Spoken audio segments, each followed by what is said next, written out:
प्रज्ञा और प्रमोद नए शहर में शिफ्ट हुए थे। उन्होंने इस शहर में एक घर खरीद लिया था। वाह, कितनी बड़ी अलमारी है ये, माँ को बताती हूँ। जैसे ही रिया पीछे मुड़ी, उस अलमारी का दरवाजा जोर जोर से पटकने लगा। रिया रुक गई। जब सामने वापस अलमारी देखी तो अलमारी के दरवाजे तो बंद थे। ये अलमारी तो बंद है, शायद मुझे ही वहम हुआ होगा। रिया वहाँ से चली गई। हाँ माँ, हम पहुँच चुके हैं। हाँ, रिया भी बहुत खुश है। घर बहुत बड़ा है। उन्हें वास्तु शांति की पूजा करवाई? नहीं माँ, अभी तो शिफ्ट हुए हैं हम, करवा लेंगे। ऐसे पूजा में देर नहीं करनी चाहिए थी तुझे। सबसे पहले तुझे पूजा ही तो करवानी चाहिए थी। वैसे भी वो घर 5 साल से खाली था। पता नहीं वहाँ कौन कौन सी बुरी शक्तियाँ रहती होंगी। माँ तुम भी ना, आज के जमाने में ऐसा थोड़ी ना होता है।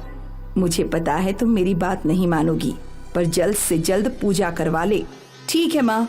प्रज्ञा ने फोन कट कर दिया और वो अपनी शिफ्टिंग के काम में जुट गई। रिया को ये घर बहुत अच्छा लग रहा था। मम्मी पता है, इस घर में पुरानी अलमारी है। वो अलमारी बहुत बड़ी है। अच्छा, मैंने तो नहीं देखी ऐसी कोई अलमारी। आप स्टोर में नहीं गई होंगी ना, वो अलमारी वहीं पर है। ठीक है, एक बार घर सेट हो जाए फिर वो अलमारी देखती हूँ। शिफ्टिंग करके तीनों थक गए थे। रिया, आज तो इसी कमरे में सो जा, कल तेरा रूम साफ कर दूंगी। ठीक है माँ। रिया अपनी मम्मी पापा के साथ सो गई। अचानक आधी रात को रिया उठकर चलने लगी। वो सीधे स्टोर रूम में गई और अलमारी के सामने खड़ी हो गई। यहाँ प्रज्ञा की भी नींद खुली। रिया! प्रज्ञा रिया को ढूंढते हुए बाहर आई तो उसने देखा कि स्टोर रूम का दरवाजा खुला था। प्रज्ञा स्टोर रूम के अंदर गई। रिया बेहोशी के हाल में अलमारी का दरवाजा खोलने ही वाली थी।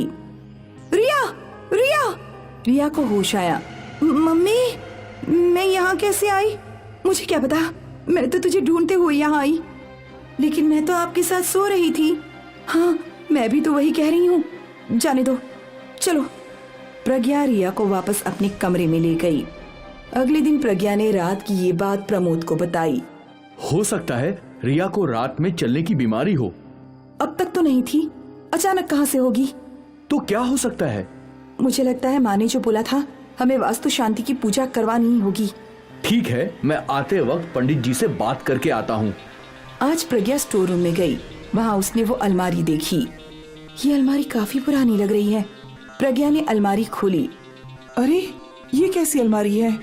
कोई सेल्फ ही नहीं है। भला इसमें कोई सामान कैसे रखेगा? अजीब है। प्रज्ञा ने अलमारी बंद कर दी और स्टोर रूम से बाहर जाने लगी। तभी उस अलमारी के दरवाजे जोर जोर से पटकने लगे। प्रज्ञा डर गई। वो पीछे मुड़ी तो अलमारी बिल्कुल बंद थी। मैंने अभी जो आवाज सुनी वो शायद मुझे भ्रम हुआ होगा। प्रज्ञा अपना काम करने चली गई। शाम को रिया अलमारी की आवाज सुनकर स्टोर रूम में गई। आज फिर से ये अलमारी आवाज कर रही थी। आज फिर से ये अलमारी आवाज कर रही है।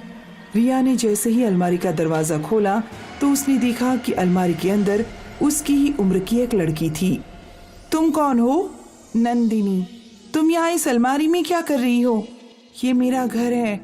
नहीं, ये तो हमारा घर है। ये मेरा घर है।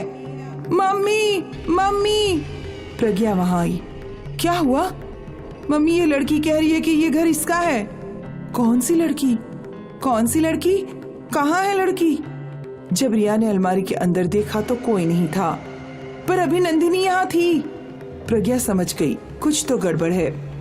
उस शाम जब प्रमोद पंडित को घर लाया तो प्रज्ञा ने उन्हें उस अलमारी के बारे में सब कुछ बता दिया। पंडित जी ने अलमारी देखी। इस अलमारी के दरवाजे पटकते रहते हैं और रिया अक्सर इस अलमारी के पास होती है। जरूर, अलमारी में कोई बुरी शक्ति है। कल ब्रह्म मुहूर्त में हम इस अलमारी को बंद कर देंगे और अष्टाधिक बंधन से बांध देंगे। ठीक है पंडित जी। प्रज्ञा और प्रमोद ने पंडित जी से आशीर्वाद लिया और वो वहां से चले गए। इस रात जब सब सो रहे थे तो अचानक अलमारी का दरवाजा खुला। सारे घर की लाइट्स बंद चालू होने लगी। घर में अजीब सी शांति फैल गई और उस अलमारी से भूत बाहर निकलने लगे। भूतों का परिवार घर के अंदर आ गया। वो लोग रिया के कमरे में घुस गए और नंदिनी का भूत रिया का गला दबाने लगा। मम्मा! प्रज्ञा और प्रमोद दौड़ते हुए रिया के कमरे में गए। रिया, छोड़ दो मेरी बेटी को। ये घर हमारा है, ये हमारी दुनिया है, हम यहाँ से चले जाएंगे। हम तुम्हें अपने साथ अपनी दुनिया में ले जाएंगे। छोड़ो मेरी बेटी को। तीसरे भूत ने प्रमोद की गर्दन पकड़ ली और उसे हवा में उठा दिया। तभी पंडित जी वहां आ गए और पवित्र गंगाजल उन भूतों पर छिड़कने लगे। वो तीनों भूत वहां से गायब हो गए। हमें वो अलमारी अभी बंद करनी होगी। पंडित जी स्टोर रूम में गए। वहां अलमारी के दरवाजे पर ताला लगाया और फिर मंत्रों के जाप से उस दरवाजे को स्थगित बंधन से बांध दिया। वो अलमारी जोर जोर से हिल रही थी और मंत्रों का जाप खत्म हुआ और अलमारी स्थिर हो गई। अब वो भूत इस दरवाजे से बाहर नहीं आ सकते। धन्यवाद पंडित जी, हम कल ये घर छोड़कर चले जाएंगे। वैसे तो अब इस घर में कोई खतरा नहीं है, पर नकारात्मक ऊर्जा इस घर में हमेशा बनी रहेगी। ये घर छोड़ देने में ही भलाई है। अगली सुबह प्रज्ञा के परिवार ने वो घर छोड़ दिया। आज भी वो दूसरी दुनिया का दरवाजा यानी उस अलमारी से भूतों के चीखने की आवाज आती है। हमें आजाद करो, छोड़ दो हमें, छोड़ दो हमें। बस्तर के जंगलों के बीच शिकुआ नाम का एक गांव बसा हुआ था, जहां हरी, पिंटू और मुन्नी नाम के 3 दोस्त रहते थे। तीनों एक साथ स्कूल जाया करते थे। वो अक्सर स्कूल गोल मार दिया करते थे, मतलब घर पर तो कहकर जाते कि हम स्कूल जा रहे हैं, लेकिन चले जाते जंगल में घूमने। जंगल में जाकर वे पेड़ों से फल तोड़कर खाते, खेलते और जब थक जाते तो बैठकर बातें करने लगते। कल मेरी माँ बता रही थी कि मेरे पड़ोस वाली डॉली बंद दरवाजे के पास से गायब हो गई। हाँ, मेरे पापा बताते हैं कि बंद दरवाजे में कोई बहुत बड़ी चुड़ैल रहती है। जो भी उस दरवाजे के पास जाता है, चुड़ैल उसे पकड़ लेती है। हाँ, बंद दरवाजे की बातें मत करो, मुझे डर लगता है। बंद दरवाजे का रहस्य आज तक कोई नहीं जान पाया है। जिसने भी उसमें घुसने की कोशिश की, फिर वो वापस नहीं लौटा। तभी अचानक उनके स्कूल के टीचर डंडा लेकर वहाँ आ जाते हैं।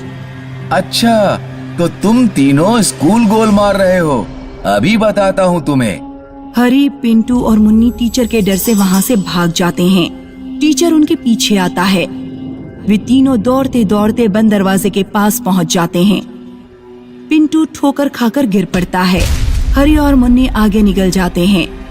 वे डर के मारे पीछे मुड़कर देखते ही नहीं और सीधे दौड़ते ही चले जाते हैं।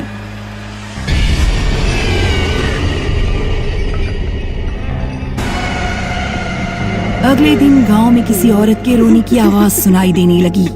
हरी और मुन्नी देखने पहुंचे तो उन्हें पता लगा कि पिंटू की माँ जोर जोर से रो रही थी। मेरा बेटा पिंटू गायब हो गया है, कोई तो उसे वापस लेकर आओ। हरी और मुन्नी को ये जानकर बहुत दुख हुआ कि पिंटू को बंद दरवाजे के भूत ले गए। हम अपने दोस्त को वापस लाकर रहेंगे। लेकिन कैसे? बंद दरवाजे के पास जाने पर से कोई गायब हो जाता है, फिर हम पिंटू को कैसे वापस लाएंगे? हर समस्या का कोई ना कोई समाधान तो होता ही है। आज पूरी रात हम दूर से बंद दरवाजे पर नजर रखेंगे और देखेंगे कि दरवाजे के आसपास क्या होता है। उस रात हरी एक दूरबीन लेकर आता है और एक ऊंचे टीले से बंद दरवाजे पर नजर रखता है। मुन्नी भी वहाँ आती है। जब हरी को नींद आ जाती है तो मुन्नी नजर रखती है, और जब मुन्नी को नींद आ जाती है तो हरी नजर रखता है। रात के 3 बजे उन्होंने देखा कि 4 भूत 2 बड़े बड़े बक्से लेकर आए। दरवाजा खुला और वे अंदर चले गए। फिर कुछ देर बाद वे चारों बाहर निकलकर नाचने लगे। नाचने के बाद चारों अलग अलग दिशाओं में जाकर गायब हो गए। मुझे तो लग रहा है कि बंद दरवाजे के अंदर बहुत सारे भूत रहते हैं और ये 4 भूत बक्सों में उनके लिए खाना पहुंचाने आए थे। अगर मैं किसी तरह दरवाजे के अंदर पहुंच जाऊं तो पता लगाया जा सकता है कि आखिर अंदर होता क्या है। तभी मुन्नी दूरबीन से देखती है कि बंद दरवाजे के आगे 2 भूत खड़े हैं और उन्हीं दोनों की तरफ देख रहे हैं। भूत दौड़ते हुए मुन्नी और हरी की तरफ आने लगे। भागो! दोनों दौड़ते हुए सीधे गांव पहुंच जाते हैं। उन्हें एक बूढ़ा आदमी मिलता है। क्या हुआ बच्चों, कहाँ भागे जा रहे हो? हरी और मुन्नी सारी बातें बूढ़े आदमी को बताते हैं। ठीक है, तुम दोनों अपने घर जाओ। अगर कोई तुम्हारे पीछे आता है तो मैं देख लूंगा। हरी और मुन्नी अपने अपने घर जाकर सो जाते हैं। सुबह जब वे सोकर उठते हैं तो चौपाल पर भीड़ लगी हुई थी। बूढ़ा आदमी मर चुका था। हरी और मुन्नी कल रात की सारी घटना जाकर गांव के सरपंच को बताते हैं। काका, मेरे पास एक प्लान है। गांव से सुरंग खोदी जाए जो सीधे जाकर बंद दरवाजे के अंदर खुले। सुनो गांव वालों, अगर हम हिम्मत नहीं दिखाएंगे तो बंद दरवाजे का रहस्य कभी नहीं सुलझ पाएगा। मुन्नी ठीक कहती है, हमें एक सुरंग खोदना चाहिए। गांव वाले एक छोटी सी सुरंग खोदना शुरू करते हैं। लगभग 15 दिनों बाद सुरंग बंद दरवाजे के अंदर वाली गुफा तक पहुंच जाती है। सबसे पहले कौन जाना पसंद करेगा? काका, सबसे पहले मैं जाऊंगा। मेरा दोस्त पिंटू वहीं पर है। हरी सुरंग के द्वारा बंद दरवाजे के अंदर पहुंच जाता है। ये तो बहुत बड़ी गुफा लग रही है। हरी गुफा के आगे बढ़ता चला जाता है। वहाँ बहुत सारी खोपड़ियाँ पड़ी हुई थीं। तभी अचानक एक भूतनी हरी के ऊपर कहीं से झपट पड़ती है। हरी तुरंत चाकू निकालकर भूतनी की गर्दन पर रख देता है। नहीं नहीं, मुझे मत मारना। भूतनी अपने हाथों से अपना सारा मेकअप पोंछ डालती है। डॉली, तुम? हाँ। तो तुम भूत नहीं बनी? यहाँ कोई भूत नहीं है। ये बस बाहर वाले लोगों को डराने के लिए भूत का डर फैलाया गया है। दरअसल यहाँ नक्सली रहते हैं, लोगों को पकड़ते हैं और नक्सली बनने की ट्रेनिंग देते हैं। तुमने यहाँ से बाहर निकलने की कोशिश क्यों नहीं की? यहाँ से बाहर निकलने का कोई रास्ता नहीं है। दरवाजे की चाबी सरदार के पास रहती है। वैसे यहाँ कोई परेशानी भी नहीं है। अच्छा खाने को मिलता है और पैसे भी मिलते हैं। गांव में तो सिर्फ गरीबी ही गरीबी है। लेकिन नक्सलियों का उद्देश्य अच्छा नहीं है। तभी वहाँ नक्सलियों का सरदार आ जाता है। भागो! डॉली और हरी भागते हैं और सुरंग में घुस जाते हैं। सरदार भी उनके पीछे पीछे सुरंग में जाता है। हरी और डॉली गांव पहुंच जाते हैं। जब सरदार सुरंग के बाहर गांव पहुंचता है तो गांव वाले उसे पकड़ लेते हैं और पुलिस के हवाले कर देते हैं। फिर सभी गांव वाले जाते हैं और बंद दरवाजा हमेशा के लिए तोड़ देते हैं।